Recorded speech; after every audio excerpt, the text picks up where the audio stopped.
Hey, welcome in. Happy Thursday, everybody. I am here every Thursday night at 8:30 p.m. Eastern with friends old and new. We will be taking all of your burning questions about reselling from the chat. We'll be here all night long, or about an hour and a half, whichever one comes first. Tonight, I have with me my friend Chrissy that I met at FlipCon about 3 years ago. Mm-hmm. And you guys are probably familiar with Karen, but I'm going to give each of the ladies a chance to introduce themselves to you. Awesome. Hello, friends. I'm Chrissy. I'm Collins on the move. Like Star said, I met her a few years ago at FlipCon, which was so fun. I wish they would bring that back. It was a blast. And I have been a full-time reseller since, what year was that anyways? Like 2022? I'm like, when was FlipCon? So that year was when I became an actual full-time reseller. And I've been dabbling in it for years, since like 99, off and on, and like most of us. And and so I absolutely love what I do. And that's me. Awesome. And I'm Karen. You've probably seen me. I've been on Star's show quite a bit lately, and I'm from Pittsburgh along with Star. I've been selling for a long, long time. My main platforms are eBay, and I love Vinted. I just went on Vinted, and I am absolutely loving it. And I have a couple of Vinted questions, so as we go through, I will talk about that. But I do live shows. I go on Whatnot Live, and I go on eBay Live, and I love eBay Live. Absolutely love it. Love it. Awesome. Yeah. So I, been selling a long time. I don't sell everything. I've kind of do a lot in jewelry, costume jewelry. I absolutely love that. That's been my passion, and I'm living my little girl dream. So I'm real happy to be here with you again tonight. Great. Well, if you followed Chrissy here and you don't know who the heck I am, my name is Star. This is my channel. I hurt myself at work in 2017 and became disabled. And I chose to find something that I could do. And so I took over my boyfriend's online selling, and we built it up together for about 9 years. We did it full time together, and it eventually just became something that he didn't enjoy doing anymore. So he is an accountant now. I have someone to do my taxes for me. And he still helps me with shipping and other tasks, but I mainly do all of this myself. I sell on 7, 8-ish, soon to be 9 platforms. And I do content every single day, short form and long form, on TikTok, Instagram, Facebook, and YouTube. I'm a very busy person. But I do all of this because I have a really good routine and schedules. And if that's something you're interested in learning about or that you need to implement in your life, this is the channel that you need to subscribe to and follow. Most of my content is about having boundaries, work-life balance, creating routines, schedules, goals, and all of that good stuff. I also do hauls and what sold videos because those are fun. But I really aim to teach people how to better manage their time to be more successful and productive. Mm-hmm. That said, let's do romper room and go around the room and say hi. Laura, not Lori. I have a Laura and a Lori in my life. This one's Laura. Hi, Laura. Christopher's here. Hey, Chris. Kelly's here. Laura says eBay's finally working for me. Oh, I can't see. Hold on. I'm like 90 years old. No more kicking me off. Okay, that's good. Mine is still airing out. Ever since the debacle. What do they call it? Oh my gosh, I'm having fog brain. Doxing. That's the word I wanted. Ever since that doxing back in June, I only can list like 5 things on eBay before mine airs out. Then I have to close my Chrome and reopen it. It's a pain. Haley's here. Hi, Haley. Hi, Haley. Haley was at my virtual before this. If you guys didn't know, I am the community leader of the local eBay seller circles here in Pittsburgh, and I do a virtual meeting once a month. Oh, cool. And Haley was there, and she won swag. Oh, good. Oh, I can't wait to hear what you got. Let's see. All right. We have said hello to everybody, and we have our first question. What's your best-selling platform this month? I actually sold on 8 platforms in the past month, but eBay still takes number 1. Oh, okay.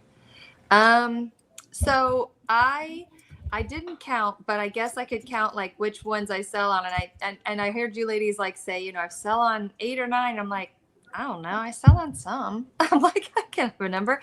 My biggest platform is Whatnot. So I sell a lot of lives. I do dollhouse items. So that's my biggest seller. So even though it's not, what is the word? Stationary, you know what I mean? It's just, but that's my biggest one. So, and then eBay takes a second for that one. So I would say those 2 are my top ones right now, anyways. Yeah. Okay, and I did eBay Lives, and I can tell you eBay Live is still my number 1 platform for sales. I've had some eBay sales, and I do believe that the lives pull the regular sales through because I will have people order on the lives, then I'll see them a couple days later ordering from my store. So that is good. Secondly, I'm going to have to say it's Vinted, and I just went on Vinted a week ago. I'm like so excited about that platform. I have so much that I just want to kind of clear out and recoup my money. And just, you know, I'm just having a ball with it. And I have a Vinted question, so I'm going to ask it right now. They are making me ship a lot of my stuff FedEx. Okay, then it gets delivered by the postal service. And Star, you're in Pittsburgh. Does FedEx pick up for you? Okay, so it's a good question. It's something that irritates the piss out of me, and I had to deal with it yesterday. You can turn FedEx off as an option, but in certain instances, when the buyer wants FedEx or that's an option for them, they'll still be able to choose FedEx as an option to ship. Oh. And in that instance, you can ship it with FedEx if you want, if you're me and you want to drive 45 minutes away, or you have to cancel the order. So what they suggest doing is in your descriptions at the bottom, just saying we ship only USPS. Please choose USPS at checkout to try to encourage them to not choose the FedEx, but they still can. So I had to cancel an order yesterday. I've had 2 FedExes push through, even though I had it turned off. And I did ship the first one only because I had to go to an MRI with Keith, and there was a FedEx like there, like in the shopping center next door. But FedEx has not come to my house. I think they would if I paid a fee. But listen, Hunter, the mailman, comes every day with USPS. He picks up my packages, and he's reliable, and it's free. And I don't want to drive 45 minutes away. So after yesterday, that was the second time. The first time was in June. I canceled the order. I explained to the buyer I can't do FedEx, and I will be putting that in my description moving forward.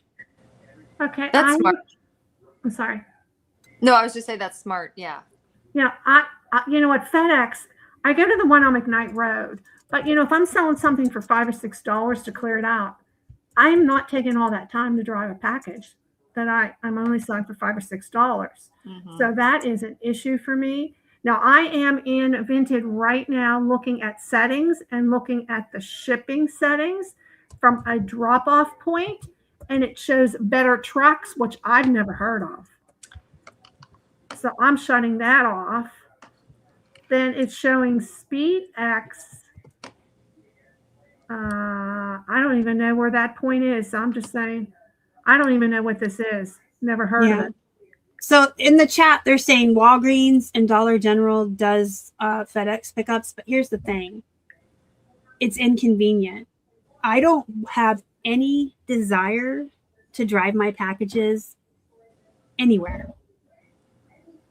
I don't. Right. That's why I schedule USPS pickups. That's why I use USPS to ship.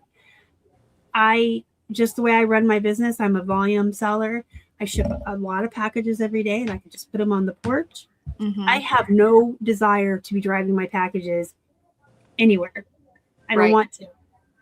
And I mean, that's the beauty of being our own bosses. Like that's not something I want to do with my business. I'm not going to do it. Yeah. Yep. Well, then Yep, talking about SpeedX, have you ever heard of SpeedX? So Valerie had one with SpeedX, and she had to look it up in her local Atlanta area. And for Valerie, she lives in Metro Atlanta. So it was really convenient. It was close to her house. It was this little store that took FedEx and UPS. So she found this like new little place she could do a lot of shipping at. And it's convenient for her. But for me and you in the rural areas, it's not convenient at all.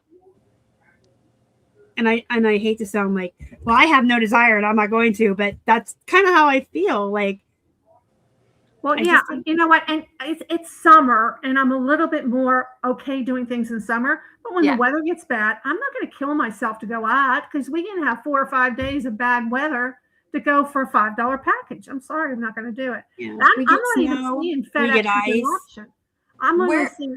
I'm seeing an USPS, which is on, but I don't even see FedEx as an option here. I don't know where you. I am new to Vinted.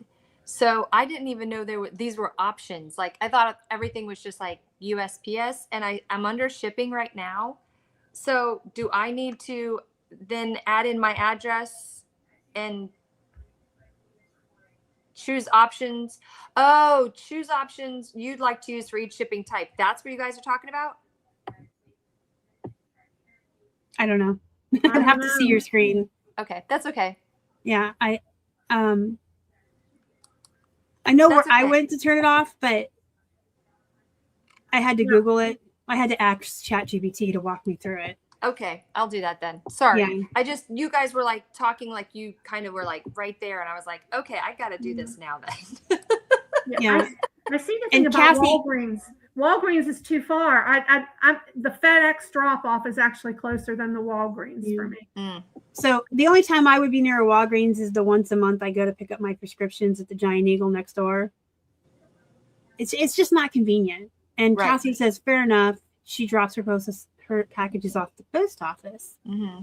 And pickups aren't always consistent. When my person Hunter is here, consistent every day. He was off for 3 weeks recently, and it was a nightmare. People weren't picking things up. I had to go drop them off. I got into a fight with the postmaster. She was mean. She's a nasty troll that guards like the little drop-off boxes. Apparently no one can use them. It was just like a nightmare. And when Hunter came back, he saw this. I had this big sign on my mailbox. Please don't forget my packages. And he's like, hey, what's this about? Were people not picking up your packages when I was off? And I said, no one does their job but you. Gosh. I have a guy too, and I absolutely love him. And I give him like little treats every once in a while, and I'll be like, thank you so much. Have a great day. I hope your day is as sweet as you are. So it's like gummy bears or something, or water or Gatorade or, something. But like you said, when he is on vacation or gone, I don't know if it's going to be anywhere between 10 and 6 o'clock in the evening. Oh, I get anywhere between 9 and 8 p.m., 9 a.m. and 8 p.m. And I usually freak out at 6, and I go not to my post office, but one down the road. It has the lobby that's open at 24 hours, and you could put stuff in the drop box. Yeah. And then the troll came out, slammed the door on me, screamed at me. She's like, you need to come during hours if you have this many, because it was a Monday. I had like 40 packages. And I said, I shouldn't have to come up here at all. Right. People should be doing their jobs. Right. And, the next time I had to go, I had Keith come in with me and filming, and then her whole tune changed. She came out and went, oh, do you want me to take those for you? Because she could see him behind me filming. I wasn't by myself and someone was filming. She changed her whole tune. But, yeah. The thing about getting one consistent one that works for you, just some advice. Like when I first moved in here, and then when I saw that Sam, her name was Sam, she told me she was getting promoted, and so I kept the Hawkeye out to see Hunter. But whenever I move somewhere new or I get a new one, I make it a point to go outside and go, hey, hi, my name is Star. I sell online. I ship a lot of packages every day. I'm going to sign up on the website for a pickup, so it'll be in your system. but I'm just telling you too, this is where they're going to be. They're going to be in this bag or these boxes, and they're going to be there every day. I don't ship on Saturday. Like, I make it a point. I tell them my business. I tell them what I sell. Yep. I'm going to like get familiar with them. I give them treats. I give them water when it's hot. I give them like a $50 to $100 Christmas bonus, depending on how good they are. So just getting to know them and talking to them can go a really long way. Yeah. Agreed. Yeah. You know what? I'm doing a little bit deep dive. I went into Vinted here and I'm looking at these crazy shippers that I've never heard. And then it's talking about compensation. And we know the post office will insure up to $100 per package, but this Better Trucks thing only does up to 30. That SpeedX only does up to 15. And it does show FedEx, but FedEx is not shown on that drop-down list that I saw. And FedEx will do up to 100. So that's another thing. If you're shipping things on this SpeedX or Better Trucks that are a little more expensive, you're not going to be covered if something gets lost or damaged. So I didn't get to answer the first question yet because we got off on the Vinted tangent. Sorry. Best-selling this month ain't eBay. I need a life support system and what do you call that thing when you go clear? My eBay has died the summer slowdown death of doom. Vinted's good, but I'm selling stuff I'm clearancing it off there, so the volume is good. Probably Etsy, Poshmark. I mean, everybody's slow right now. It is what it is. It's the summer slowdown. It'll get better. Yeah. Hang in there. You know, if you list more right now, when we come out of this in Q4, you'll sell more. Gotta stay positive. Famous last words. Yeah, but eBay is definitely not my number one this month. Yeah. She's in a heat coma. Yeah. Yeah. All right, I think we have a new person. Adam joined us. Hey, Adam. Hi. I did wave at him. Yeah. Cassie says we inspired her to try listing vintage things on Etsy. No sales yet. So the trick with Etsy is you have to consistently list every day for a couple of weeks before you'll start seeing sales, and you need to run sales. So when I started listing on Etsy in 24, Karen? It's been a couple years now. Yeah, I listed for 6 months and I got one sale in that entire time. And I went to my friend Annette and I'm like, ugh. She's like, you're not running sales. So I set up a sale. I priced higher and I set up sales to run around the clock. And she went off. Etsy. She went off. I started making sales hand over fist. So you got to set up sales. And if you don't know how, let me know. I have a video on how to use their marketing tools and set up sales. That's awesome.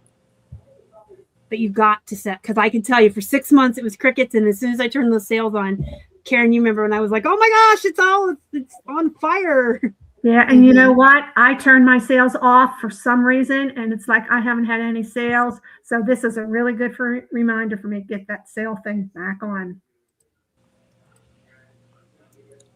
Haley says that she missed you in the virtual meetup, Karen. And yeah, you know what, Haley? It's kind of hard because I have a new dog, and I'm trying to train her to go out when the other dog goes, and doing 2 back-to-back is just kind of rough right now. So it'll get better.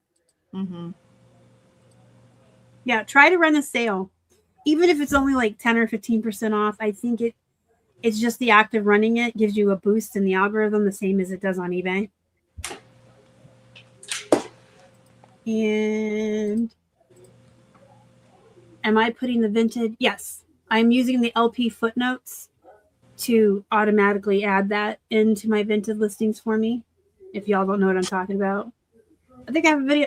I just said this in the virtual meeting. I said, if anybody ever has questions for me, it's always, I have a video for that. I have a video for that. I have a video for that. Yeah, I am using the footnotes on List Perfectly to do that for me. And then this is another question. We can all answer our opinion on it. They list 7 new daily listings on eBay. How many items should they be delisting, relisting each day? I should not answer this, but I'm going to try because I'm going to get a lot of feedback, I think. But I am the worst at delisting consistently. I have a very active, crazy life. I have a son with autism who we're very busy with, and I'm very busy with. We have 2 houses. My husband lives over in Fort Myers. I'm giving it all to you. And so we're very busy. And now my father-in-law, I'm taking care of him. So I don't delist as often as I should, but I would say consistently, if you were to do it just weekly, just take a number, 5 to 10 once a week, and then just make that your routine, delist and relist. It should, it'll help with the algorithm. It'll help keep your everything refreshed. And I do it. I'm not as consistent as some because I don't, like Star is always saying, have a schedule. My schedule is I wake up in the morning, I get dressed and I put deodorant on, I brush my teeth. So those things are good.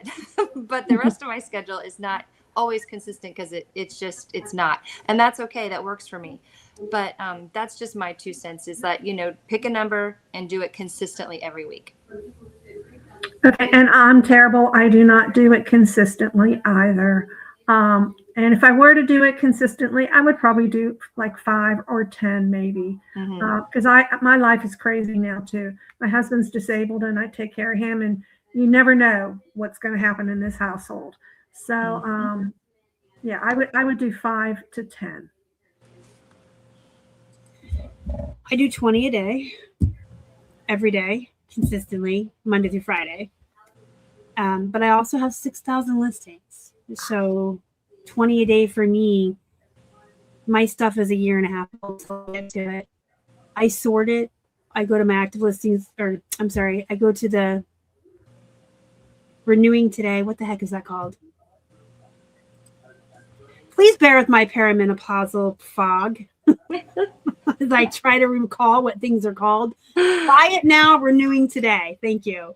And you can sort it to your oldest. And so I just grab 20 that way, and then I click on them, and then they open up and List Perfectly, and it's a wonderful way to use List Perfectly. It's really quick. For me, because of the way I use List Perfectly, I can do 20 on... I don't delist relist on Whatnot, Vinted, or Depop, because those are my platforms I use to clearance items half off on. But I call them the main 4. eBay, Posh, Etsy, Mercari. I can do 20... and I rebuild them, change photos, change titles. I can do 20 in like 20 minutes. I mean, it's really fast with List Perfectly. Wow. Nice. Because it just copies and then you're just clicking. Like once you edit them and change them the way you want with List Perfectly, you're just like clicking through. So it's really fast. What do I recommend? Well, I actually have a little cheat sheet I got from Trish from List Perfectly of when listings are considered stale on a platform. And on eBay, you want to be very careful. A listing on eBay is not considered stale until it's 6 to 9 months old. So if it's younger than that, you don't want to end it and relist it. You will hurt yourself in the algorithm. You need it to be old and stale. So make sure it's at least 6 months, if not 9 months old. And going to that buy it now today and sorting, you can see that it tells you it's a year and a month old. It's 3 months old, but don't do anything with eBay unless it's 6 to 9 months old. Seriously. And then Poshmark is actually considered stale at 60 days, and Mercari is only 30. And then just one more thing I would like to add. I'm a huge delister, relister proponent person. Don't delist and relist on Etsy because you're paying 20 cents for every single listing. Yeah. Edit the listing and update it on Etsy. That's all you have to do. If you are doing it manually, just go into Etsy, choose a few of your old ones and rework them, change a couple words in the title or whatever, and just update it. If you're doing it my way with List Perfectly, it has an update button that you just click through. But don't delist relist because you're just paying an extra 20 cents. Just update, and that's good enough for Etsy's algorithm. No, I'm actually like 40 away from 6K. It's one of my goals this year. That's awesome. All right. I have no answer to this, but I'll let Chrissy attempt it. I will say, how do you know if your buyer's address is rural? Is when you get the shipping label and it comes up. Like literally, there's no way to know if it's rural. I mean, you know, and maybe like by the shipping label, the cost of the shipping label. Like Star says, she doesn't want to drive 45 minutes to FedEx, but if it's FedEx and it's $20 cheaper, you know, not that you would go. I'm just saying that, you know, picking your whatever shipping ones, but yeah, that's I don't know, except when it pops up. Yeah, I don't know either. Other than they used to do like rural route RR something years ago, and I don't know if they changed that or not. So when you saw that, you knew that was somewhere. But I would have no idea. If you're familiar with a major metropolitan area, sometimes you kind of know like all of the zip codes that are around that area, and something on the outline would be more rural, but I have no idea. Well, to be fair, the changes aren't affecting eBay labels yet. I just did a video on the USPS updates, and in fact, it really isn't affecting us much at all. If you go into the counter, you're going to pay these exorbitant rates, right? Yeah. But eBay kept everything status quo. They have not made any changes yet. So you're still paying the different costs for the different ounces and stuff. And then pirate ship, the only ones affected, of course, were rural and Alaska, Hawaii, and Puerto Rico. But if you're shipping in the lower 48, you're still paying less for 4 ounces than 15. The USPS itself, everything 15 and under is the same price. And at the post office at the counter. But eBay has kept everything the same, and pirate ship only changed those 4 things, like non-continental and rural. So it's not that big of a deal yet, I don't think. Knock on wood. How long is eBay going to foot the bill before they start, you know, before they make the change? I don't know. But for right now, it really hasn't affected us that much. And as far as how to tell it's rural, I think when you see the price, whoa, that must be rural. But that won't affect you on eBay. It should only be on pirate ship. Yeah. You know what, though? I had a couple of orders from my eBay Live that I ship to all the time, and they were under £1. And I think one was going to Missouri. It went like from $5.69 or whatever it normally was, $5.95. It was up over $7. That's strange because. And then I double checked. I said, did I put the wrong weight in? Did I put a wrong dimension? No, I didn't. And I noticed there was another town. And I want to say it was probably a more rural California area, and that one really went up. I noticed a couple this week, so I don't know whether it's an anomaly or what. But this was buying eBay postage that I did notice that. Okay, that's weird because from them directly on their blog, it's in my video I did. It said media mail is going down, which is good. But nothing else was supposed to change. I don't know. But I can tell you, I've had a bunch of eBay glitches the last couple of days. So I don't know. Maybe this was a glitch. Could have been. Weird. Yeah. Oh, yeah. So this thing. 1 pound to 2 pounds is more expensive than 2 to 5 pounds right now. So that was another change they did. So 2 pounds and over, you're getting like this huge discount, and 1 to 2 pounds, you're not. And we talked about this in my eBay virtual tonight. You're just going to have to make some calls that are going to work for you. You may have to consciously only source stuff that's over 2 pounds or under 1 pound. And Jenny said, what are you going to do? Carry a weight scale to the thrift? And I mean, no, but I think most of us are experienced enough. You can kind of tell pick something up. Yeah. And then, I do flat rate on eBay, but if it gets to the point where I'm eating it too much, I'm just going to switch to calculated. Right. That's just how it's going to have to be. I guess that's all we can do. If 1 to 2 pound is going to be too much for you, you need to still have your stuff or lighter stuff, or use UPS or FedEx. Yeah. And where I live, you said that FedEx is like 45 miles from you, or no, 45 minutes from you. Because I'm in like literally Orlando, like not downtown Orlando, but just on the outskirts. So I'm still in a good hub. The post office and FedEx and 3 UPS drop-offs are within 3 miles, all of them. So if I ever have anything that needs to go out UPS and it happens to be a Wednesday, coincidentally, then we go to Art, we go to the grocery store, and we drop that bad boy off all in the same boop, boop, done. That's really convenient, but unfortunately, I say I live in Pittsburgh, but I live in the rural suburbs. Yeah. So it's not as convenient for us. No. For Pittsburgh, we don't have a lot of things like Walgreens. There are very few Walgreens around.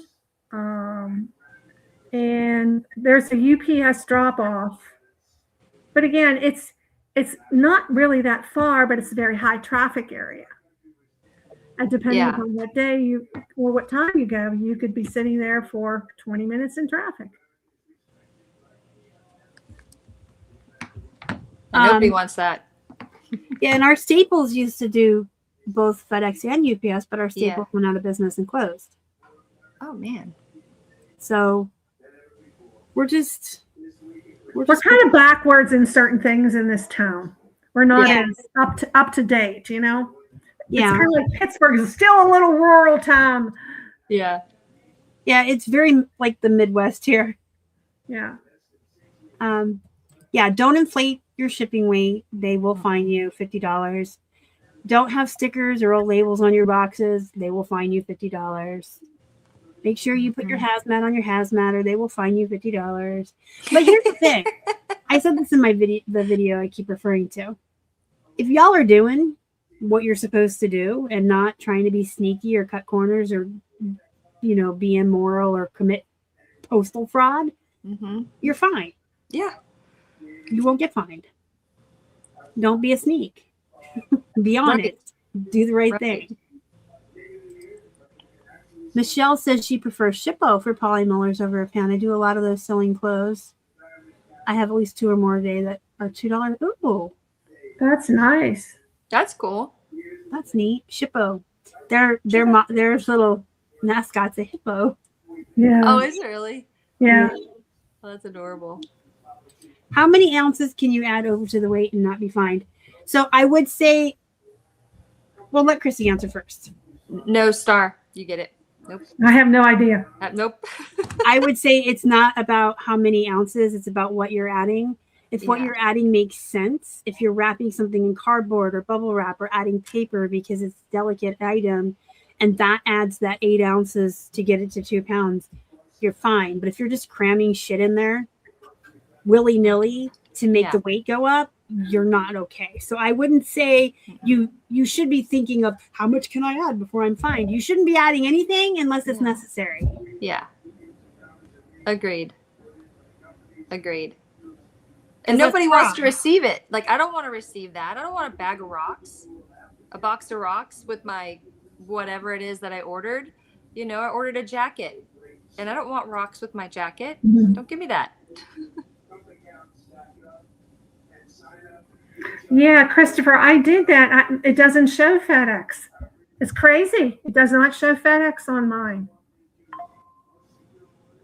Interesting. Yeah, this is committing postal fraud. Do not do that. Yeah. That's fraud. Add what you need to add. I mean, there's times way back in the day before when you tried to keep it under 2 pounds because it was so expensive. If y'all remember that, you would wrap your item and put the paper in there, and then you would cut off 2 of the flaps of the box Do you remember that when you would cut the flaps off and like take a little bit of paper out? Mm-hmm. Because you were trying to get it under 2 pounds. Yeah. Stuff like that is okay, and adding what you need is okay, but don't just add weight to add weight. No. Oh, that's cool. Oh, that's nice. That's nice.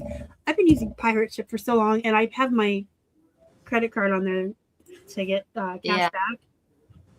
I'm like, if I'm going to buy labels anyway, I might as well get cash back. Right. Same. Same. Or if you have miles. Mm-hmm. Well, it's not just dumb. It's illegal. It's postal fraud. Yes. I'm disabled. This is the only way I can put food on my table and pay my bills. I am not going to do dumb things and risk my account or risk not being able to do this for a living. That's just not worth it. No. Okay, so fun fact about the hazmat labels. I just did a really deep dive on hazmat because I inherited a bunch of vintage matchbooks and Zippos from Keith's aunt's estate. You don't really need those little stickers. So when you go to print your label, there's a drop-down box where you can choose hazmat or hazardous. And then there's a list of things. You can pick lighters, matches, hairspray, whatever. As long as your label has that big H and says it's hazmat, that's all you need on your package. You don't need those little red stickers. You just have to choose the right and proper label. It has to be ground. It has to have the H. And you have to pick the right category. And it's going to ship under a limited quantity, and it will tell you like limited quantity in it, and you click that one for the nail polish. Hi, Kelly. It will it'll be good. That's our Kelly. That's Pittsburgh Kelly. Oh, okay. She's in our local eBay seller circles group. Oh, nice. Yeah, so I addressed that too. They can still choose it as an option, and then you have to cancel the order, which I had to do. But like things happen the way they're supposed to, and God works in mysterious ways, because the order I had to cancel was a Pua pig, and I was selling it on Vinted for like $5. And hello, the live action Moana is out now. And so I put her back up for $25. And bam, baby, it's sold. I've already got some interest on it and have some offers, so we'll see. Yeah. Nice. I mean, the cartoon is the cartoon. The live action is out, so yeah. Things happen the way they're supposed to. Agreed. But that was still annoying. And like I said, just put in your description that you only ship USPS. Sorry. Am I boring you? Not at all. My brain needs oxygen. I'm like, what the heck is happening? I yawn all the time. Look, I'm going to yawn because you yawn. Yeah, see? Oh. Now quit doing that, because I'm going to start to yawn. It's contagious. I have a question for Karen. Go ahead. How did you get started on eBay Live? You know what? I was on one of the seller events, and they were talking about eBay Live. And it's like, I was on Whatnot, okay? And I was doing really good on Whatnot. I was very, very happy. But then, when they did some of those algorithm changes maybe about a year ago, I saw my sales going down. And I said, you know what? Let me go and investigate this. And I didn't know anybody that was on eBay Live. And I'm on an eBay, besides Stars group, I'm on another, like a little $7 a month paid group. Nobody really knew anything about it. So I started to Google it. And then I found, okay, if you want to go on eBay Live, click here, and it takes you to the application.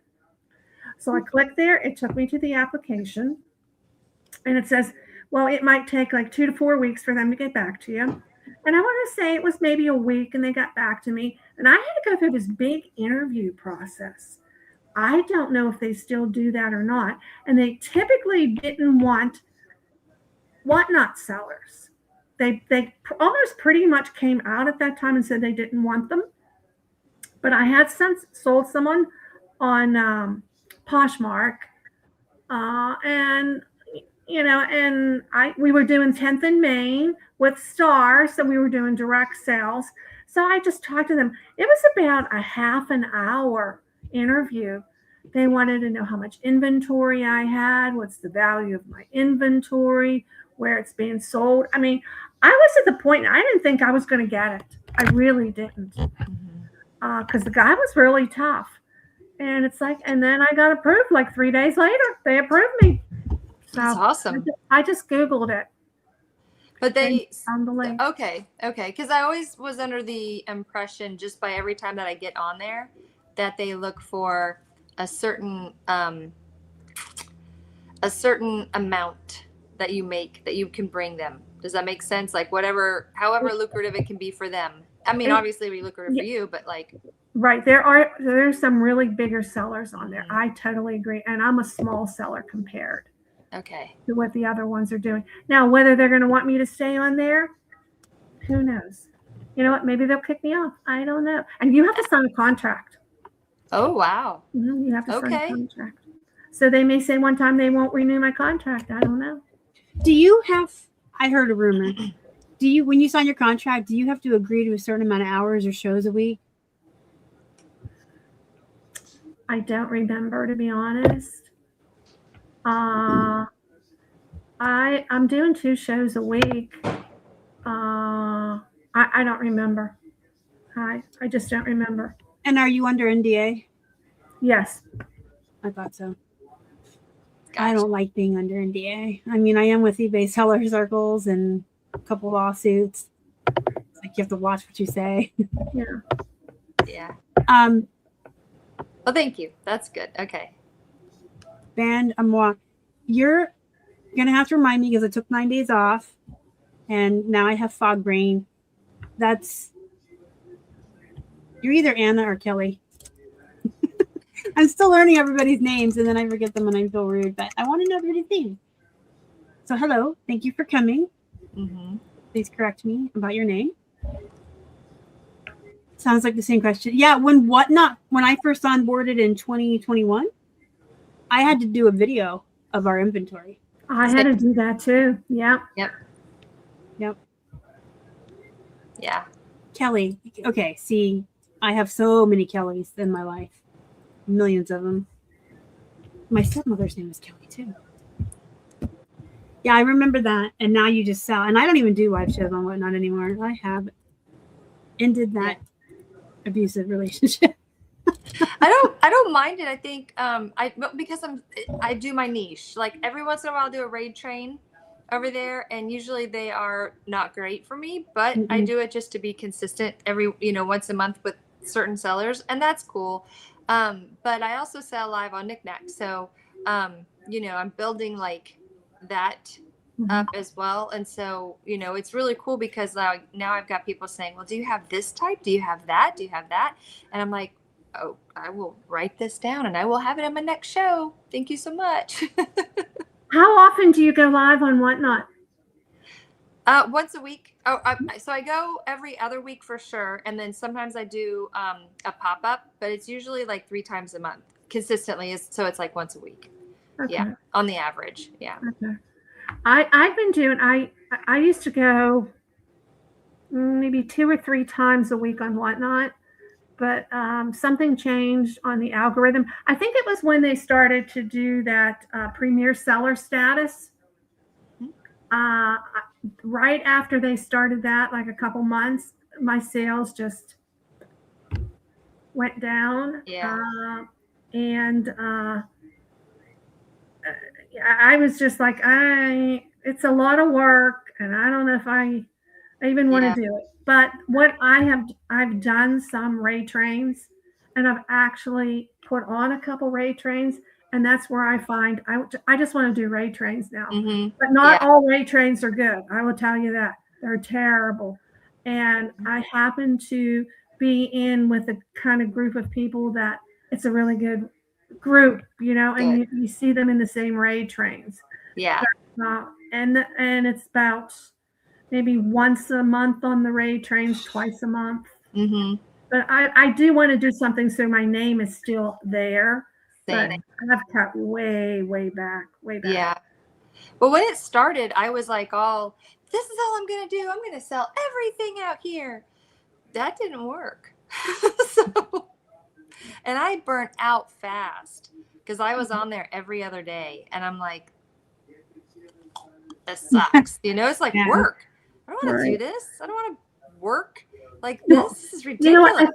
I think part of the problem was when I first started on Whatnot, I wanted, because I was selling on Walmart and on Amazon pretty heavily. And I wanted to take the toys and like the Jurassic World, the big dinosaurs and that. Yeah. They were so hot. And I said, I want to bring that to Whatnot. Then I started to read, you can't ship UPS. And it's a fortune to ship those dinosaurs. Yes. Postal service. And so it's like, this isn't going to work for me. So that's when I kind of started to do the jewelry. But I had a friend, and she's not selling on there anymore. She used to buy truckloads of stuff from Macy's, and she bought a lot of their bedding. And you know how big and bulky bedding is? Yeah. Well, Whatnot was doing a trial with UPS. And she got in the trial, okay? And she was shipping all her stuff UPS. And it was working out really well for her. And then I still get UPS pickups here. And the UPS guy said, oh, we were told that Whatnot's going to come on board with us for all the UPS shipping, and it's going to be a great thing, and we're gearing up for it. And then Whatnot, they just kind of stopped it. Yeah. So. Man. Well, I gave it a very fair 2 times. I tried in 22 going into 23, and I couldn't get any traction. I was consistent. Same day, same time, same back channel, same stuff. And so I gave up. And then last year on Black Friday, all my friends were doing it, and I had FOMO. So I did it too. Yeah. And I was doing 3 shows a week consistently, sometimes 4, because sometimes Karen and I on our 10th and Main would do a raid train. Consistent, same time, blah, blah, blah. And after 6 months of only getting 1 or 2 people in there, I was like, what am I doing? Why am I spending an hour talking to myself and not getting any sales, and I'm not getting any traction, and I'm not getting any followers, and I'm not getting people in here? So I kind of just pivoted and stopped selling live on there. I do the static listings. And then like on Fridays, I used to do a show from 3 to 4. And that was like, why am I spending this hour doing nothing? So now on Fridays from 3 p.m. Eastern to 4, I'm on here doing a haul video, because at least I'm monetized over here. So even if nobody comes and I'm talking to myself, people will watch the replay. Right. So I just always think, like, time is money, time is valuable. Yep. And I try to maximize the most out of the time that I do work, because I like my time off. And so I'm like, why would I sit for an hour with no one coming in, and just when I could sit for an hour and make money? Yes. Yes. So I now just do live hauls and stuff, and I don't know if I'll ever give it a third chance. There's so many people on there. There's so much competition. So much. When I should say I was kind of successful at first. When I first started last December going into January, I was using it to liquidate my plush, because I'm getting out of plush. And my first maybe month and a half, Karen, my plush sales were wild. I was selling 30 plush a show and just blah, blah, and then it just died. And then no one came anymore. No one bought anymore. And it's discouraging when you day after day, week after week, you're just sitting there, and no one comes in. They pop in long enough to not even say hello. They pop in and out, in and out, in and out. Yeah. And it never used to be like that. They would come in and they would stay a while, Right. But now it's just in and out, in and out, in and out. Yeah. Oh, but I do love to shop on Whatnot. Yes. That's how one of my favorite places to source now. Because it's cheap. People that are selling things in there are selling that far under market value. Yeah. I haven't been on there in like 2 months, because I'm kind of I'm kind of on a buying ban. I just did another buyout live private sale with a friend. Karen was with us, and I bought another 135 pieces from her. And I just did a bag sale, got all those goodies at the church sale. I have a big death pile, but I do like Whatnot, and I will go a little crazy. The shipping has changed though, because before, like, you could get 3 auctions for the $9.90 whatever shipping. Yeah. And now you can't do that anymore. Wow. Yeah. Yeah. That's true. Yeah, they made some other changes because I did a show yesterday, and actually it was a Ray train, and I did okay. I was not like it used to be, but it was worth my time to do it. And I went to ship the labels today. You know how they used to have you scan them after you printed the labels, which I thought was stupid. Thought that was so stupid. It wasn't asking me for the scan. I've never scanned mine. Me neither. I scanned them all the time. They said scan, so I scanned. I've never scanned them.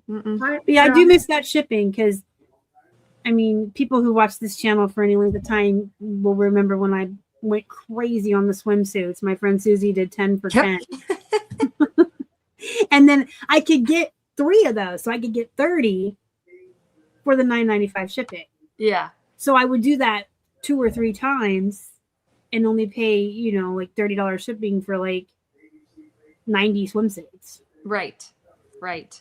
That I paid $90 for, $1 a piece. Right. But I don't know if I'm still going to like it as much with the shipping being different or what.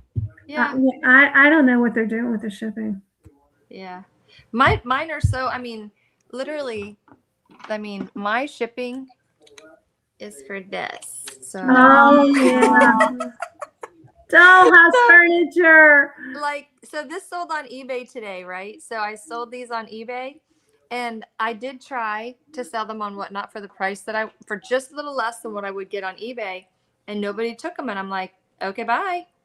Yeah. Okay, bye. And they're out. So, but yeah, I sell things like that. And then the teeny, like the small, so I'll have like candlestick holders that'll be like this big. Yeah. And, you know, little placemats and things like that. So the shipping, I think the most it's ever been, I mean, I've sold pounds of it too, because, you know, I'll have stairs and I'll have doors and things like that are heavy, but that kind of stuff, the shipping's not so bad on. But you're right. I mean, if you've got plush and you've got hard goods and things like that, that shipping is going to be a little bit much. Yeah. Yeah. You know what? I just we go with this, though. I don't know. We'll just have to see. Yeah. We'll just have to see. And you know what? If it doesn't work and they're losing, I bet they will change it. Yeah. And I really do think that they should have like UPS. I really and truly do. They should give that as an option. Well, maybe they'll, you know, listen to this video and and be like, oh, I don't know. We need this. And that's true. I mean, if we give the feedback, they hopefully will listen. Where do I source my dollhouse furniture? So I source it from all kinds of places. Kelly, I have a couple of friends that no longer, like they have dollhouses themselves and they're downsizing. I go on eBay. I go on Mercari. I go, I've tried HiBid. I really, that left a bad taste in my mouth, so I won't do that again.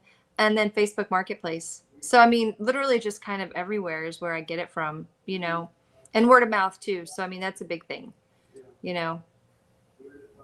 I love tiny things. Mm-hmm.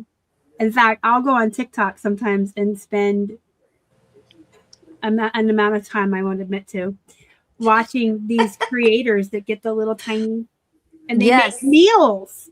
They have like little tiny hamburger, ground beef, and they have like a little tiny cast iron, and they make like a little tiny crazy. And they have all this little tiny stuff, and they make meals, or they'll redecorate it for Halloween or Christmas, and everything's so tiny and cute. And I just watch them because it's like a dopamine hit. I don't know. It is. It is a dopamine hit. And to that point, like, so my son Bradley in Star knows, Karen, my son loves to create art. Mm-hmm. And so he does it with buttons and beads and jewelry, old vintage jewelry that can't be, you know, worn or whatever. So he just rips it apart if it's not broken, and then he creates a beautiful piece of art. And so there's beads in there, right? There's all these beautiful beads. And I'm like, I can make that. I can make that. I can make that. I'm like, all these little dollhouse things. I'm like, I can make those lamps. I can make those candlesticks. I can make that table. So I have a whole box now of like odds and ends that are broken and things that I want to use. And I'm like, and that's my one day pile because I haven't gotten there yet. But I'm like, oh my gosh, I have to stop like hoarding things for later. There's a Facebook group I'm in, and I forget the name of it, but it's all people taking just normal everyday things and creating tiny dollhouse furniture. So that's one of my guilty pleasures, but I just love the TikTok stuff even more because they're doing stuff in the house. They make these wee little meals. I can't stand the little meals, and the little tiny jack-o'-lanterns and stuff for Halloween. Just I'm here for it. I'm like, you want decorations? I've got decorations, and they do that. Like they are dollhouse people are like committed. They are truly committed. They will decorate the whole house, the inside and out. And I'm like, I will help you furnish. I will help you do all of it. I'm here for it. And the little tiny things they make, like in that Facebook group, it's like, hey, I have this random soda lid, and then all of a sudden it's a sink. Right. Yes. Yeah. And it's marble and it's perfect. And it's like, it's definitely, I don't think that I would have the patience to do it, but I like to watch other people do it. Yeah. Yeah. It's just so cute. The little food, the little tiny little packages of meat, the little chicken legs. They're so cute, Karen. Oh. They have like wee little dogs and little pets they put in there. Love it. Kelly used to do DIY craft nights. We had a night making Barbie small doll furniture. Oh, very cool. That would be so fun. Yeah. That's cool. I want to be a crafty person, but I'm not. I want to be so bad. I have an abandoned project up here. The little house. It's a little house that you put together. It's like a kit, and it's supposed to be like a wizard's library, like Harry Potter. I got some of it put together. Let me see if I can get it down and show it to you guys, because I gave up on it when it got to stringing the light. I remember when you got that. I don't even remember. I thought I put it up here. Karen's like, you've had that a long time. I remember when she got it. Hold on. I must have put it up so high that I can't even reach it. You guys can look at Baby Yoda. I've got one of those Grogu's too. Okay. I got to move some stuff, but I actually am really determined right now to get it down here and show you guys. You know what? That's a good idea. This is as far as I got, and this is supposed to be an entire house. Oh, cool. And that is all I did before I gave up. Aw, well, it's a good start, though. It's adorable. Yeah, but it's got dust on it. I mean, you can... Oh, look at the little witch's hat. It's part of the character. Gives a character. Little witch's hat. Oh, that's cool. That's so cute. I mean, it's really cute, and I dumped some stuff. I really worked on it, but I got to a point where it's just too much. Yeah. Because I want to be crafty. I want to make cute things, but I'm not a crafter. I'm not. It's not who I am. That's okay. Look, you read 100 books a year. I mean, really? That's who I am. I don't know how you have time to like do anything else. Well, I read fast. And I make it a priority. Yeah. I read while I eat lunch. I read while Keith drives. I read at the doctor's office. I read in line at the grocery store. Yeah. That's wild. I just make it a priority, and I don't watch a lot of TV or movies. I just read. Not a bad thing.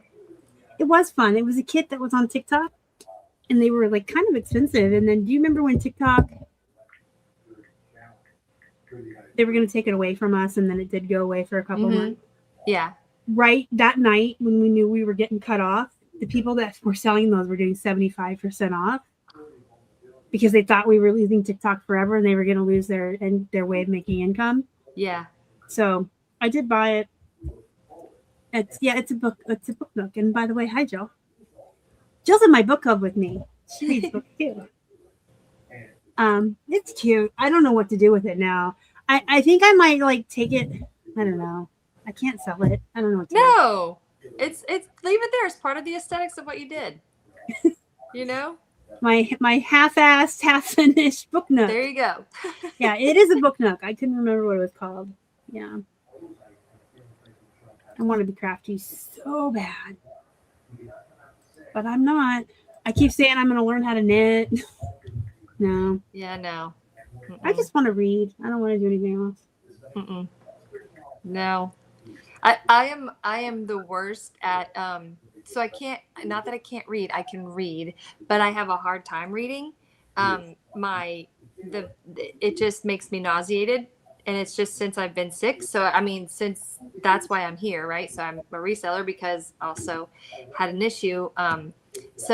And I can't work anymore for the bank. So, you know, anyways, so reading makes me nauseous, and it makes me have vertigo. So as weird as it is, just like reading a lot, I'm like, I can't.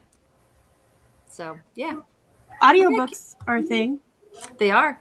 But I'm really bad about watching, like, I'm the worst at watching TV. Yeah. I love a good stupid show. A good stupid show. So what's your guilty pleasure show? Tell us. Right now, because it just came on, was Big Brother. So Big Brother. And then any of the Real Housewives. Really? All right. Well, my guilty pleasure is Sister Wives. Oh, and Below Deck. I can't live without Below Deck. Below Deck, huh? Yeah. All of them. Mediterranean. I don't care where you are. All the Below Decks. I'm here for it. Every one of them. Kelly's is Virgin River. Oh, okay. I mean, there's shows I like, but I don't consider them guilty pleasures because it's, you know, Friends is my favorite TV show, period. Yeah. I play that on a loop. It's my comfort show. Yeah. I could listen to it like a podcast and know what's going on. Yep. I love True Blood, Supernatural, American Horror Story, but those are all mainstream. But when you tell people, oh, I like Sister Wives. Well, I just watched The Real Housewives of Rhode Island. I don't know. I don't know why. I just was like, oh, let's try this. It's really annoying. I watch a lot of true crime too, but that's pretty mainstream now. Yeah. I realized that I can't watch. I had to pull back from it because it was giving me, like, I don't know if it was true crime, if that's the same thing as like FBI or NCIS. I don't think that's the same thing, right? No, that's fictional crime. Okay. So that still at some point was giving me like feels that somebody was in the house. And I'm like, well, I want to watch this. But I stopped watching it like on every night. I watch it, but not like every night. I watch a lot of horror, so things don't bother me. Yeah. Karen, what is your guilty pleasure show? Yes. You know what?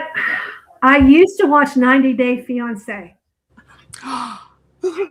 That is But great. I really haven't watched it probably for a year and a half now. But I love, like, Star likes horror. I like science fiction and aliens. She loves aliens. I love aliens. Oh my gosh. I used to go to all the UFO conferences. Oh, and so my husband got sick. We would go a couple times a year. I would go on all the virtuals. I absolutely love that stuff. That's so cool. Yeah. She's into horror and I'm into the science fiction. I'm into horror. But when we go to our once a month lunch, she's full of, well, I watched this UFO documentary, and did you hear about this new thing in space? Oh, let me tell you what happened a couple weeks ago. I think I told you, Star, at the Whatnot show, what happened? Yeah, the ghost. The ghost. I think there was a ghost here. And I'm telling you why. I run late Sunday night on the Whatnot, not on Whatnot, the eBay Live. I run late Sunday night and into like Monday morning. And I'm picking up all the jewelry. And I get this really strong perfume smell. Okay. And I don't show my face. So I'm sniffing the jewelry, but I handled it before because I examine it and I pack it in bags and stuff. And it's like, I said to the people, I go, this is weird, but I think I have a ghost here. I am smelling really strong perfume and there's nobody here in a house with me. And I'm smelling these pieces of jewelry and there was no odor in them earlier. And it's like, and some of the people were into like paranormal and they said, that's one of the things. If you smell perfume. Okay. Well, it lasted about 5 minutes and as fast as it came, as fast as it disappeared. So I said, I actually think maybe there was a piece of jewelry there that belonged to someone that passed and maybe they were coming to see what it looked like and what was going on with it. Yeah. I didn't feel like, oh, I'm creeped out. I didn't feel creeped out or anything. Well, typically that's not going to be the case. They're not going to creep you out. They're just there for a minute. They're like, okay, hey, what's up? And then they usually, but I mean, it's fascinating. I think it's a fascinating topic. I mean, we can talk about it all night. That's how fascinating it is to me. Like I grew up in a haunted house, so. Oh my gosh. We should have her back on. We should do something with the paranormal. What are you doing on Halloween? We should have I don't know yet. I have no idea. I lived in a haunted Victorian house. The house I lived in before I moved to Florida here in Pittsburgh. Well, it was in a tiny town right near the original Hines house. And this Victorian, okay, I'm gonna save that. You guys, Halloween is like 3-4 months away. I'm going to save that story, and I am actually going to put together a cool panel that week, I think, of people who could talk about supernatural. Okay. So I'll be inviting you. Okay. But I want to save my Victorian house because it is like Flowers in the Attic meets the Underground Railroad creepy shit in that house. Like crazy. Oh, I've got stories to tell you of things that happened to me. Well, you're coming on because you're my other supernatural friend. Yeah, I believe in the paranormal and stuff, but well, yeah, it's so funny. I go to the thrift store every Wednesday, and there's a stoplight, and I stopped at the stoplight, and I look, and there's like, what's your guy the white guy with the white face? Oh, Michael Myers. Michael Myers. Okay, you mean my boyfriend right here? Freaked me out. There's Michael Myers' face there, and it's moving. I go, is there some pervert in a window, like dressing up like Michael? And I mean, I was like creeped out. And I saw him there. And Jenny, our friend Jenny, she said, no, it's probably one of those Halloween guys that kind of move. And that's what it is. He's in there every single day. Sometimes he moves, sometimes he doesn't move. I need a life-size Michael Myers. But the thing is I would scare myself. So I used to have a full-size mannequin. Her name was Lola. She was a showgirl. Anyway, her name was Lola. I was like getting into it. I had a hamster named Lola too, and I used to sing that to her. But she was in the corner of it was supposed to be like a living room, but we used it as an office because we had like a dining room that we used as a living room. And so I had to pass through it in the middle of the night to go to the restroom. And I would come out in the middle of the night. This was in the haunted Victorian house. So I'm already on edge. Yep. Nope. And I would see her out of the corner of my eye. And I would, for 2 seconds, forget that I was a reseller. I would forget that I had a mannequin. Yes. I would forget everything and just think, oh my God, somebody's in the house. They're going to kill me. So I can't have full-size anything anymore. No. No, because I see it out of the corner of my eye in the middle of the night, and I think I'm about to be killed or die. I'm gonna be on TV. The paranormal TVs. And I mean, and like logic just goes, I'm not a reseller. I don't have a mannequin. That is a person. Yeah. There was one at an estate sale. A couple years ago, and kid you not, I went into the room several times because I took a couple pictures for a friend of mine. I'm like, hey, what do you think about this? She's like, circling items she wanted me to buy for her. And every single time I went in there, that daggum thing scared the daylights out of me. I knew it was there. I'm like, I've been in this room 5 times. I'm like, why is this thing? And she had a wig on and she had the dress on. And I'm like, oh my God, every single time. I'm like, Yeah. I don't know. It was the Mannequins are weirdest thing. creepy. Mannequins are creepy. They are. They are. All right. I gotta ask Chrissy the question of the hour. Oh boy. So you wake up tomorrow. Mm-hmm. All your inventory, all your dollhouse stuff is just gone. Okay. But in its place is $100 bill. What are you doing? Go get me some more. I will reinvest it. I think yours is easy to reinvest into. Yeah. Well, it's hard to find, honestly. I mean, it can take me a good few weeks to find the lot because there's one that will have, you know, a box, a bin, like say a regular size bin, and it's $6,000. And then you have somebody else that'll have a bin and be for $100. So, and I know that the $6,000 one has the more expensive stuff in it, but my people aren't going to buy that. My people are going to buy the one that I have over here that chances are will have some high price items. So, yeah. Yeah. No, I get it. I mean, I list Walmart stuff because I have like people that buy it. Mm-hmm. My Walmart goes. Yep. Kelly says about 20 years ago, she was watching TV in the living room and a candle holder flew up in the air off the coffee table and smashed on the floor. It was an old funeral home. No. Mm-hmm. Yeah. Okay, we are gonna have such a great show for Halloween. Hard pass. Oh, you gotta do it, Star. I mean, it's like I have story after story after story, and it's like I went to all these UFO things, and I could tell you what I heard. Oh, cool. Oh, cool. What are you doing with your $100 bill, Karen? You've answered this before, but you get the opportunity. You know what? to I'm going to go to the thrift store, or I'm going to go to that church sale that's so cheap, and I am going to buy stuff for $1 and $1.50. I'll be back in business. Mm-hmm. Yeah, I mean, we are lucky here in Pittsburgh. We have 99-cent day. Like every thrift has a different day, but they all have 99-cent day. And we have 2 bins, and there's always whatnot. Yeah. That's and there's always in the summer. There's a lot of garage sales and estate sales and church sales. I bet you guys. I feel like location is everything, right? So, I mean, we right now garage sales, people have them, but it's so sweltering hot that it's just a challenge to even want to go, like to be out there, because I will go in the morning, but like in an hour and a half, I'm done because I'm like, it's just too hot for me to get in and out, in and out, in and out. And I'm like, I just have no patience for the heat. You know what? I will only go to things that are relatively close. I will not travel anywhere because you never know what you're going to find.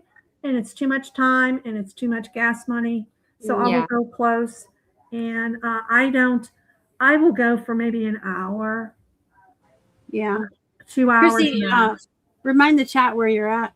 Orlando. So it's hot. Yes. Hot. But guess what? Up here in the north where it's not supposed to be hot, It's hot. We're hot.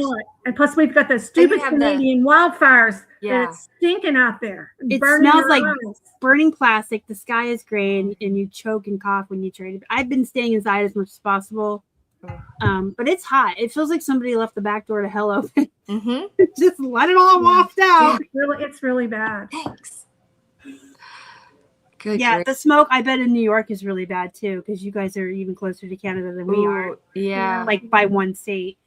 Yeah, a lot of people don't know that. When I'm like, Pennsylvania borders New York and New Jersey, they're like, no, that New York is really far north. And it's like, people don't realize how far north Pennsylvania is, and they don't realize how big we are. They're like, oh, you're in Pittsburgh. How far are you from Philadelphia? Like a 5.5 hour. What? 5.5 hour. Yeah, it's a big state. Big state. And it's really north. Like we are right against New York, but we're also against Maryland and Ohio and West Virginia. Yep. It's a big so state. big. We're touched on all sides by like tons of different states. I'm upstate too. Oh, you're really close to Canada. I call it Canada. Canada. Where the Canadians live. Don't you know? Don't you know? Yeah. All right. The other question I like to ask everyone is, you wake up, you still have all your inventory, but suddenly reselling has become illegal. So what are you going to do with your stuff, and what are you going to do with your life? It's become illegal. So depending on which redhead you're asking, I would say that the naughty part of me would say, you know what, then I'd get my collective and we would have an underground thrift store. But Ooh. the angel part of me, which is not very much. Oh, that's the devil part. So the angel part of me would say, well, then I guess I would just give it all, donate it to somebody that needs it, and just throw myself in front of a bus. I'm not sure really what I would do. Well, I hope you wouldn't hear something. The world is over. I can't do this. There's always OnlyFans, Christy. I can't do this anymore. Karen's like, this girl's crazy. Why'd you invite her? No, but I would, I would probably I'd figure it out. I don't know. Maybe work for a cruise line as an online operator. I don't know. Sell my ugly feet pictures. I don't know. Yeah. Step on cakes. See? There we go. I don't have to have pretty feet to do that. What about you, Karen? Well, I told you what I would do is I would barter, and barter like whatever I had, clothes. Somebody needs something here. You need clothes. I need tomatoes from your garden or something. I would barter. But what would I do? Thank you. I would be a gemologist. I would go to school and be a gemologist. That's really cool. Intrigues me. Intrigues me. That's a cool answer. I wonder if you can work from home if you're a 911 dispatcher. I don't know. And I wonder if I have the emotional strength to do that. Huh. I don't know. I don't think you can, because I think the person, they have to have like that connection. But I don't know. Depending on where you live, maybe. I don't know. I don't know if I could handle some of the calls like emotionally and mentally. I can't. And then there'd be like, I watch so much true crime. There would be this niggling part in the back of my brain with every call, like, this is going to end up on a documentary. You better speak right. Video it. Because they always have the 911 calls. They always have the 911 calls on these true crime documentaries. Yeah. And it's always a dispatcher who didn't say the right thing or was rude. You would have to be cool under pressure. Yes. Yeah, I don't know that I could. I don't know. I like to help people, but I don't know that that's the capacity of help I am able to do. Mm-hmm. I'm good under pressure with family members, like in emergencies. Like, yes, I can navigate the waters. I can take all the notes. I can talk to every single doctor. I've got a binder for everything. When I get home, I'm like, I was just you have to have the outlet. I'm really cool under pressure, and I don't stress out in the moment, but later on I break down. Yep. You go hide somewhere and have a good cry. My bad thing, one of my bad thing is that I cry when I'm mad. So imagine being in that situation. So I'll tell you a story is that, so I was working, right? And our manager went on maternity leave. And so I got to be in charge, right? And I'm like, okay, cool. This is my time to shine. I can kind of show everybody what I'm capable of. Well, then they brought in this guy. And he was very touchy. It was just creepy. Like, he would always like pet you and be like, how are you today? And I'm like, fine, stop, go away, And he was just very awkward. And so there was one day that I sometimes you meet your numbers and sometimes you don't. And so one day I wasn't meeting my numbers, and he came in and he shut the door, and I'm like, what's happening? And he said, well, we need to have a talk. And I'm like, because he can't fire me. He doesn't have I'm like, okay, but why'd you shut the door? Like, I'm not. So we went around and around for a minute about like my numbers and yada, yada, yada. And I started to tear up because he was just talking. He was talking down to me, and he was calling me honey, and he was calling me sweetheart, and don't worry, dear. And I'm like, and I was just tearing up because I was just like, I want to throat punch you right now, but I can't. I'm in a professional setting. and that would go about poorly. So I didn't. And he came over behind me and he was like, don't worry, it's going to be okay. You're not going to be fired over this. And he started touching my back and I started to cry. And he's like, I'm sorry. And I'm like, you need to stop touching me because this is not making the situation. I said, I am not sad about this. I am not upset at this. I'm mad and I need you to get out of my office. Like, I need you to leave my personal space. Yeah. I said, this is just a reaction to my feelings of being angry, not you. Don't flatter yourself. And he didn't like that I said that either, but whatever. I mean, I get angry and I'm like, I just start to cry and I'm like, why? Why do I do that? I do it too. And then it makes me more mad because I feel like it makes you look weak or something. It does. Totally. Yeah. Yeah. Like, I guess when you cry, when you're sad or when you're grieving, that's acceptable. But when you're in an argument or you're mad, I feel like you look weak to the other person. Agreed. Totally agree. Yeah. And it is human. I think a lot of women especially tend to cry when we're angry because there's just so much emotion. There's nowhere to go with it. And sometimes I'll laugh too. Like if I'm in an intense argument, I hate confrontation. I hate it. I'll just start laughing because I'm so uncomfortable and I don't want to be in this confrontation and I don't like arguing, and I'll just like inappropriately. I once laughed at a funeral too because like my body just doesn't know how to react to too much emotion, I guess. It's okay. It's reaction. Yeah. It's about women not being allowed to be angry. That's a good point, Michelle. Yeah. And Kelly's right. He should have had someone else there when he shut that door. Yep. And the sweetie, honey, that made me uncomfortable just listening to that story. Like, don't go behind me and touch me. Oh, that would creep me out. I'd probably punch him. Right. Yeah. And trust me, I kept like doing this. I'm like, you need to back away because you're in my personal space. This is not. I don't like people near me. I don't like people touching me. Like, well, I mean, there's exceptions. Yeah. Like your friends can touch you. Your friends can hug you. But someone that's not in that kind of relationship position where they can hug you, don't touch me. Yeah. Yep. Agreed. Agreed. Yeah. Anyway, so that was just, one of the anger components that I was like at work and I'm like, oh my gosh. Yeah. Just go to the HR. Yeah, maybe. Yeah. Yeah.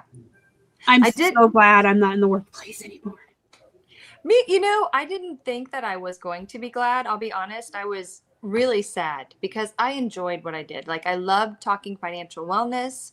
I loved helping people get like their credit scores up and like having their first mortgages. And that just like made my heart so full. I was just like, oh my gosh, helping people in need in addition to what my job was, but that was part of my job. I just loved it and I was good at it. I was really good at it. But, I didn't think that, I didn't think anything of it. I thought, there was going to be a corporate way to go. And everything works for a reason. Everything turns out for a reason, right? I was turned down for the job that I knew I was good for. Like, I knew it. I interviewed. I did some mock interviews with a couple people. I'm like, I got this. I haven't had everything up on my computer ready to go. And they said that I seemed nervous, which my manager's like, really? And that I didn't answer one of the questions correctly. And I'm like, but I read it off the website. Like, okay. And I'm like, okay. And they picked somebody else, and the person they picked was lovely. I'm like, okay, well then there must be something else out there. And then I got sick, and bada bing, bada boom, here I am. I love it. I love what I do. Yeah, everything happens for a reason. I sometimes tell people getting hurt and becoming disabled was the worst thing that ever happened to me. Yep. If that makes any sense. Yeah, and I miss it too. I was a caregiver. I took care of people with special needs. Yep. And you talk about your heart being full. You get high functioning on a job in the community and they're so proud. You teach somebody how to tie their shoes, or somebody that can't feed themselves. You help them to eat. You make them a meal. Like, it was a very rewarding job. And I fell in love with everybody I ever took care of, but can't do it anymore. And so I found this, and I love this just as much, I guess. This is more lonely, and I'm not really, I have a YouTube and I teach and I help. It's not the same, but it's different. It's just as good in a very different way. And it was, I'm going to go somewhere with this. It was very lonely in the beginning, even though it was me and Keith together in the beginning, building it together. We were still in our separate offices doing our separate work. But in the last few years, when I've really started to build a community and get good friends and start 10th and Main and start eBay seller circles and get in with Karen and my friends here in Pittsburgh and the List Perfectly crew and the calls, now it's even better. It's even more rewarding. And I know you have your own version of that, like the community that you've built with your friends. Yes. And that makes it so different. So different. Yeah. Would you agree, Karen? I'm sorry? I was saying, would you agree, Karen? Oh, absolutely. It's like when I met Star, it was a List Perfectly party. And it was like right after COVID was kind of clearing up and I got invited. And it was closed and I hadn't been anywhere. I was just telling her, it's like I was just taking care of my husband. I couldn't leave him that long, but I could leave him long enough to go down to see that. I was so happy. And then she said she has the seller circle. So I'll come. And I've come every time since. That's awesome. Because I didn't have, it was like, it was kind of me on the island because I had been working and. That's a good way of putting it. It's like you're on an island until you find your community. And I talk about that a lot on this channel too, that it's so important because we're alone. And that's not, human beings need connections with other humans. And you don't necessarily need physical connection. Like I don't really like to leave the house that much. Most of my socialization is in this box. I do accountability calls with my friends. I do the listing parties. I do these live shows. I connect with people in this way. Yeah. Allegedly, we do need physical touch, some scientists said, but I don't believe it. Scientist.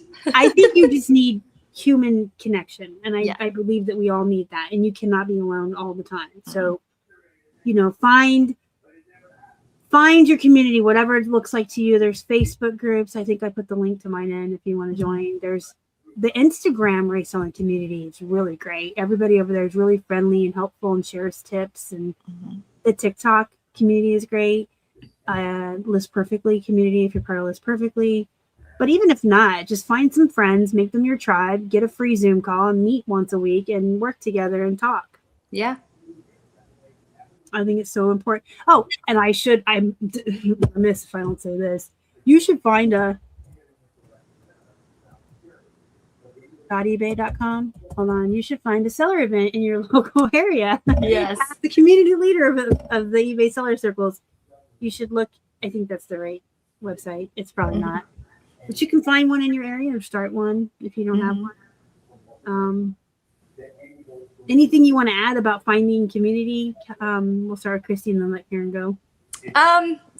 Start like here, right? So I mean, it starts on somebody's channel. It starts somewhere. It starts on Instagram or that's how I met Coco, was on Rachel's show. That's how we connected. And we were like, wait a minute, you're in Altamont? No, you're here. And that's how we became friends because we had no clue who each other were until we were in a chat. And so, reach out. And if it's a connection, great. And if not, there are tons of us out here. Tons of us. There's going to be a connection somewhere. So yeah, I think I think it's important to have that connection for sure. And I would agree with that. It's like you have to find your tribe. You might meet a lot of people and they may not like you or you may not get along right, but there's somebody out there for everybody. Just find somebody, and everybody's not going to like you and they don't have to. Find the people that want to be with you. That's good advice. Like, not everyone's going to fit into every group. And I think it's important that you don't try to fit yourself in where you're not going to belong. Don't sit at tables where you're not appreciated. Okay. Sit at tables where they are going to appreciate you and lift you up when you're down and celebrate your wins. Yes. So, and it's not anything wrong with the people that you don't fit in with, just different personalities, different people. Some people are religious, some people aren't. I mean, there's just a whole there's all these little different niches of like reseller groups, and you just got to find yours. But make sure that you're sitting at a table where you're loved and appreciated. Don't ever try to fit in where you're not wanted. Don't force yourself to be somebody you're not. If they don't like you for who you are, then they're just not the group for you. Right. Agreed. And I say that with my full chest because I am an acquired taste. I know a lot of people don't like me, and that's okay. I have my people that love me for me and accept my abrasiveness and my miserability. I don't want to leave the house. I'm agoraphobic and I hate everybody. They love me for that. So. Yeah. I have one of my friends that said when she goes on girls cruises probably once a year, maybe every other year. But she's like, I love that we're together. And I love that when I'm sneaking away to like go get a massage or go take a nap or be reading alone on the sun deck. There's no harassment. There's no judgment. It's just I want my alone time, and they respect it. And then I come back and then I'm like, what's up, girls? Because sometimes people just drain that energy and you need to, refill your energy too. So, your social meter. And there's energy vampires that suck the energy right out of you. Well, you don't want to be around those people. You don't want to be around them. No. But you got to keep some people have the social meter that goes for days. And like me, after this live show, I have to chill out all day tomorrow because I have to ramp up because we usually hang out on Fridays. And then I take Saturdays to just, I'm an omnivert. Do y'all know what that is? It's an introvert that once in a while gets lonely enough that wants to go out and be an extrovert.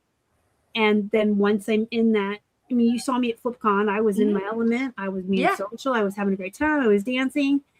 But when I came home, I had to like decompress for a month because it sucked it out of me. Because an omnivert is mostly an introvert, but just once in a while wants to come out and play. Right?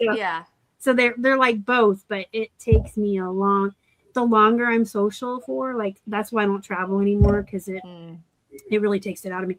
Plus, I always came home with COVID or Lyme disease. So something. I have we always talk. All of us talk about like chronic illnesses and stuff, and it's awesome that we can. Because with my fibromyalgia, I'm like I always say spoonies, so I have all my spoons. And so when we have social skills, and we take all of the adults and their parents, they have to have an adult with them. We go out in the community. And it's only 2 hours, it's 2.5 hours, and I am wiped. Like, I don't want to talk on the way home. I don't want to listen to the radio. I don't want anybody breathing near me. Like, my son doesn't either. He has his headphones on, and he's just like watching his videos, and I'm just driving. I'm like, just got to get home, take a shower, and just don't talk to anybody for the rest of the night.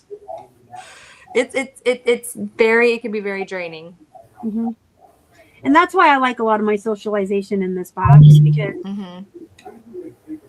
there's a big difference between sitting in the comfort of my own home where all my creature comforts are in my pajamas. She does that every week. And just talking to people and hanging out. There's a huge difference between that and actually having to get dressed, leave the home, drive somewhere, and be in a public setting that's not my comfort zone. There's a huge difference between them. So if you are like me, you can still socialize and get what you need. Just do it virtually. Right. Because there's a huge difference. It takes a lot. Like I look forward to our lunches every month, Karen. But if we did it more than once a month, I don't know if I could do it. But I get so anxious to go. Like, oh my gosh, it's been a whole month. I miss Karen. I want food. I want to eat. And then it's fun and we have a great time. And it's just little bits like Kelly says here, small doses. Yes. Yeah. And if you're not familiar with the spoon theory, I put a link in. But basically, everybody has a different amount of spoons each day to start with based on your life. And everything you do takes a spoon. So someone with chronic illness probably has 5 spoons, whereas someone younger without any illness may have 10 spoons. And when you wake up, you give a spoon to every activity or event. And when you're out of spoons, you're out. You're done. Yep. Yep. You're done. Yes. And I think it varies. I feel some days like I wake up and I'm like, I have 50 spoons today. I can do a lot. And then there's days where I wake up, I have 1 and somebody's going to get on my nerve and take that spoon. I want to beat him over the head with it. All right. Do you guys have any more questions in the chat? Put them in there now or forever speak your piece, because this is your chance to do it. Take your chance.